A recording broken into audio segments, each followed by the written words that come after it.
ഒരു മനോഹരമായ ഗ്രാമത്തിലാണ് മീര എന്നൊരു ചെറിയ പെൺകുട്ടി താമസിച്ചിരുന്നത്. അവളുടെ വീട്ടിന് സമീപം വലിയൊരു പഴയ മരം ഉണ്ടായിരുന്നു.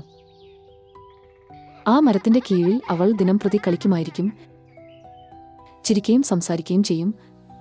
സ്വന്തം കഥകൾ ആ മരത്തിനോട് പങ്കുവയ്ക്കുമായിരുന്നു. മരം തനിച്ചേ പതുക്കെ കുലുങ്ങുന്ന പോലെയും മീരയെ നോക്കി നിൽക്കുന്നതുപോലെ തോന്നുന്നു. മീരയ്ക്കു അത് ഒരു സ്നേഹിതനായി തോന്നിയിരുന്നു. ഒരു സന്ധ്യാകാലത്ത് മീര ആ മരത്തെ മെല്ലെ കെട്ടിപ്പിടിച്ചു. അദ്ഭുതമായി ആ മരം പതുക്കെ സംസാരിക്കാൻ തുടങ്ങി.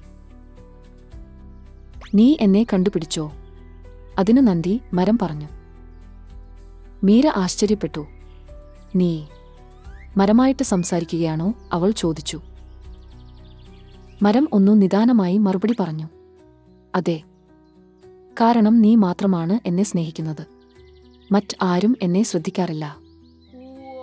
മീര വലിയ കണ്ണുകളോടെ അത്ഭുതത്തോടെ പറഞ്ഞു. "നീ നിഴൽ നൽകുന്നു, ശുദ്ധമായ വായു നൽകുന്നു, പക്ഷികൾക്ക് വാസസ്ഥലമായി നിൽക്കുന്നു. അതുകൊണ്ടാണ് എനിക്ക് നിന്നോട് എത്രമേൽ സ്നേഹമുള്ളത്." അത് കേട്ട മരം മനസ്സോടെ പറഞ്ഞു. "പക്ഷേ പലരും മരങ്ങൾ വെട്ടി നശിപ്പിക്കുന്നു. ദയവായി എല്ലാവരോടും നമ്മെ സംരക്ഷിക്കാൻ പറയൂ." ആ ദിവസം മുതൽ മീര തന്റെ സുഹൃത്തുക്കളോട് ആ മരത്തിന്റെ കഥ പറഞ്ഞു. എല്ലാവരും മാറിയുപോയി. മരങ്ങൾ വളർത്തുകയും സംരക്ഷിക്കുകയും ചെയ്യാം എന്നുറച്ച് എല്ലാ കുട്ടികളും തീരുമാനിച്ചു. അതിനുശേഷം ദിവസങ്ങൾ കടന്നു. ഗ്രാമം കുറെ പച്ചപ്പിൽ മൂടിപ്പോയി. പച്ചപ്പു നിറഞ്ഞ മരങ്ങൾ, പക്ഷികളുടെ കളകളാരവം, ചിത്രശലഭങ്ങളുടെ മൂളൽ എല്ലാം ചേർന്ന് പട്ടണത്തെ മനോഹരമാക്കി. മീരയുടെ പഴയ മരം.